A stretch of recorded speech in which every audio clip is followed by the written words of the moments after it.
Yeah, done guys. So last class లో GST configuration inclusive of tax ఎలా చేయాలి, exclusive of tax ఎలా చేయాలి అనేది మనం క్లియర్ కట్ గా డిస్కషన్ చేయడం జరిగింది. From today onwards asset accounting theory are configuration steps గురించి క్లియర్ గా డిస్కషన్ చేద్దాం. అసెట్ అకౌంటింగ్ అనేది ఎస్ఏపి ఎఫ్ఐసిఓలో ఎలా యూజ్ అవుతుంది, ఏ విధంగా యూజ్ అవుతుంది, ఎందుకు దీన్ని యూజ్ చేస్తారు, ఏ పర్పస్ కోసం యూజ్ చేస్తారు అనేది మనం టుడే క్లాస్ లో క్లియర్ గా డిస్కషన్ చేద్దాం. ఓకే. సో ఇప్పుడు ఒక బిజినెస్ మనం స్టార్ట్ చేసిన తర్వాత బిజినెస్ కి రిలేటెడ్ గా బిజినెస్ కి రిలేటెడ్ గా కంపల్సరీగా మనకి కొన్ని అసెట్స్ అయితే కావాలి. ఆ అసెట్స్ ని పర్చేజ్ చేసి బిజినెస్ కోసం మనం ఉపయోగించుకుంటాం. అలా ఉపయోగించుకున్న తర్వాత వాటి మీద ఇయర్ డిప్రిసియేషన్ తీస్తారు. ఆ డిప్రిసియేషన్ ఎలా క్యాలిక్యులేట్ అవుతుంది అనేది కూడా మనం చూద్దాం.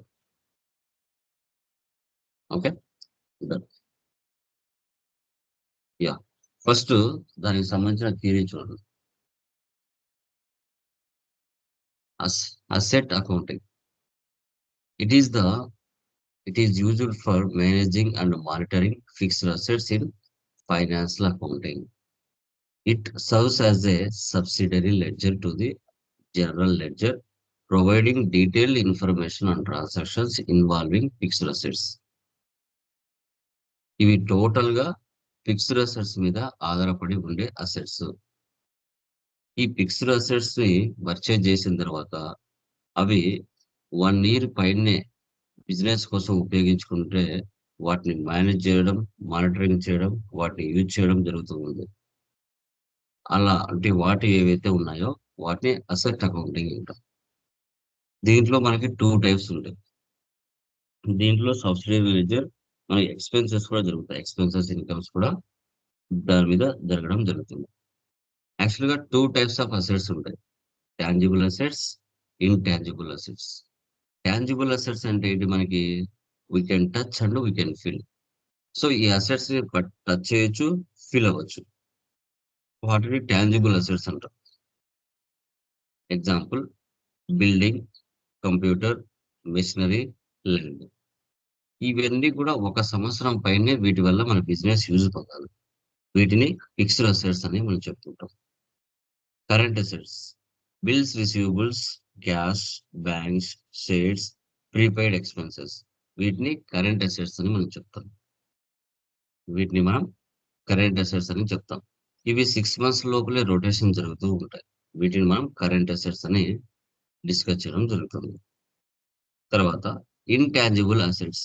వి cannot touch and we cannot feel. వీటిని టచ్ చేయలేం, ఫీల్ అవ్వలేం. వీటిని ఇన్‌టాంజిబుల్ అసెట్స్ అంటాం. ఫిక్సీసియస్ అసెట్స్ అని కూడా వీటిని మనం చెప్పుకుంటాం. Good will, trade marks, copyrights, patents. ఇప్పుడు మంచిగా మనము లైక్ టాటా ప్రొడక్ట్స్ ఉన్నాయి. వాళ్ళ క్వాలిటీ, క్వాంటిటీ చాలా మంచిగా మెయింటైన్ చేస్తారు. వాళ్ళు వాళ్ళకి గుడ్ విల్ అనేది వరల్డ్ వైడ్ బాగుంది. ట్రేడ్ మార్క్స్ కొన్ని కంపెనీస్ లోగో చూస్తారు పలానా కంపెనీ అని చెప్పొచ్చు. ఇది ట్రేడ్ మార్క్స్ అంటాం. కాపీ రైట్స్ అంటే ఏదైనా బుక్స్ రాసినా, సినిమా స్టోరీ రాసినా, సాంగ్స్ రాసినా, ఏవి రాసినా కూడా వాటిని కాపీ రైట్స్ అంటాం. Next patent rights. Patent rights అంటే ఏంటి మనకి సో లైక్ ఇప్పుడు ఏదైనా ఒక కరోనా ఫార్ములా కనిపెట్టారు. ఆ కరోనా ఫార్ములా ఇతర కంట్రీస్ ఉపయోగించాలంటే ఆ గవర్నమెంట్ పర్మిషన్ ఇవ్వాలి. వాళ్ళు ఇస్తే పేటెంట్ రైట్స్ అనేది తీసుకుంటారు. వీటిని ఫిక్సీసియస్ అసెట్స్ అని మనం చెప్పుకుంటాం. వీటిని fictitious assets. We cannot touch and we cannot feel అంటాం. Intangible assets. Okay. Types of assets 2 రకాలు ఉంటాయి. టాంజిబుల్ అసెట్స్, ఇంటాంజిబుల్ అసెట్స్ అన్నమాట. ఓకే. తర్వాత important points. Company policy below 50,000. For example 1 year కానీ, 1 మంత్ కానీ మీ కంపెనీ పర్ మంత్‌కు 50,000 below జరిగితే అది ఎక్స్‌పెండిచర్ కింద చూపించుకుంటారు.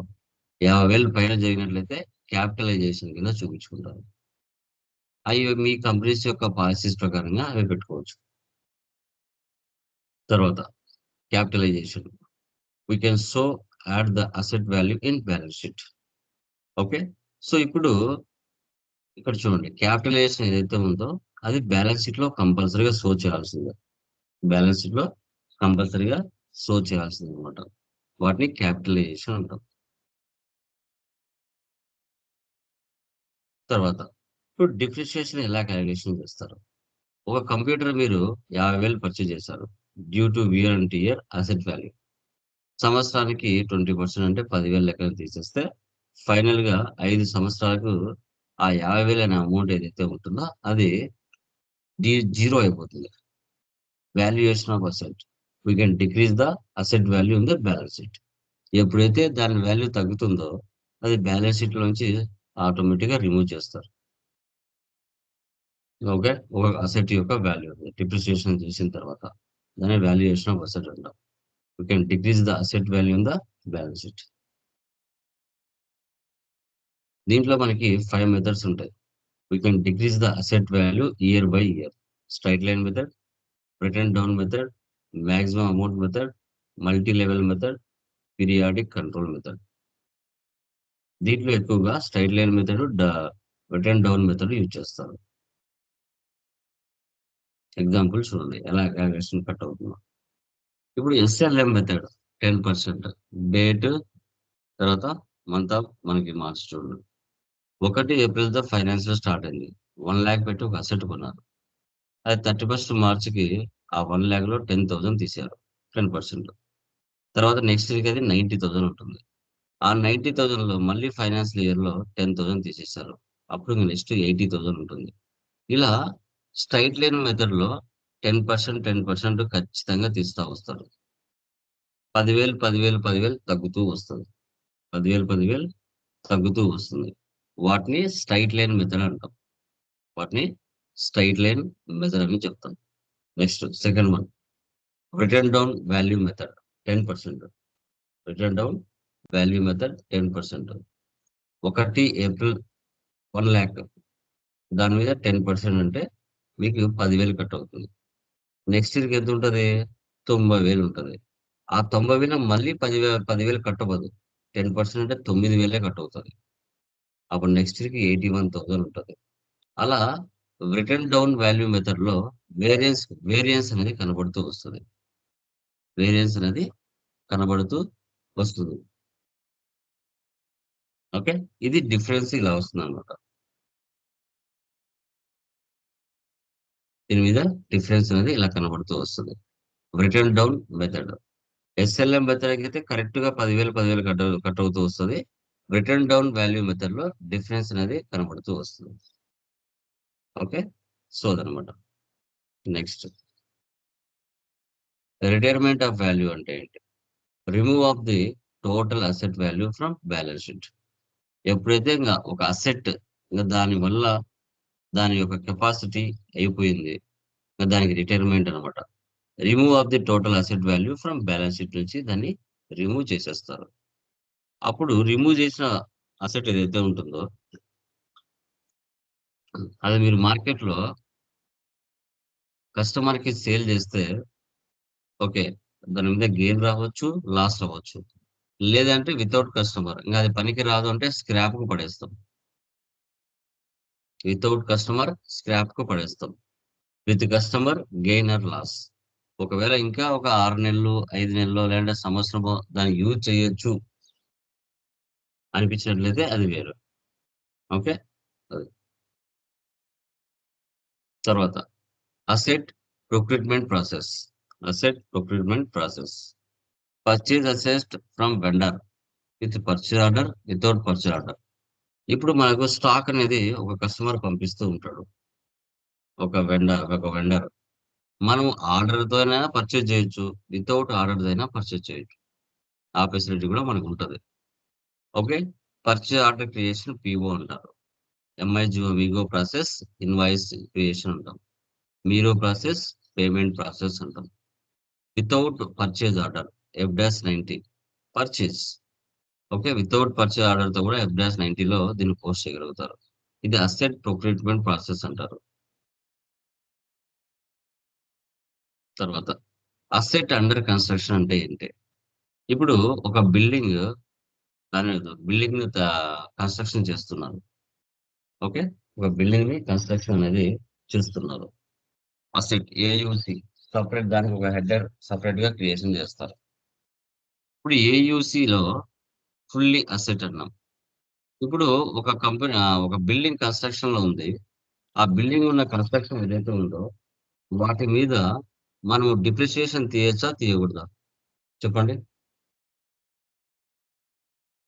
ఎనీవన్? తీయొచ్చా వాటి మీద? చెప్పండమ్మా.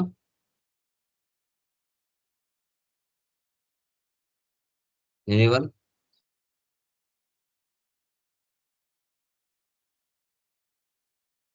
చెప్పండమ్మా.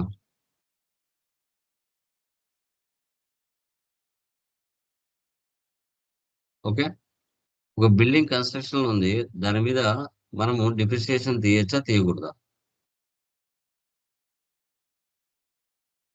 రేపు ఇంటర్వ్యూ క్వెషన్స్ అడుగుతారండి. అది ఫుల్లీ అసెట్‌గా మారలేదు. మారినప్పుడు వాటి మీద డిప్రిసియేషన్ తీయొచ్చా? తీయకూడదా? సో, తీయొచ్చా అండి? ఏదైనా రెడీ టు యూజ్ ఉన్నప్పుడు డిప్రిసియేషన్ తీస్తాం సార్. కాబట్టి తీయకూడదు. సో, మనకి ఎప్పుడైతే ఒక అసెట్ పూర్తిగా తయారైన తర్వాత, అది ఎప్పుడైతే ఒక బిజినెస్ కోసం మనం ఉపయోగిస్తామో, అప్పుడే దాని మీద డిప్రిసియేషన్ తీయాలి. అదే కన్‌స్ట్రక్షన్‌లో ఉన్నప్పుడు మనం తీయకూడదు. ఈ అసెట్ మాస్టర్ ట్రాక్ ఎక్స్‌పోజెస్, రా materials, labour expresses and expenses also. ఇప్పుడు ఏదైనా కూడా మనకి ఒక ఫుల్లీ అసెట్‌గా మారితేనే దాని మీద డిప్రిసియేషన్ తీయాలి. లేదంటే తీయకూడదు. ఓకే.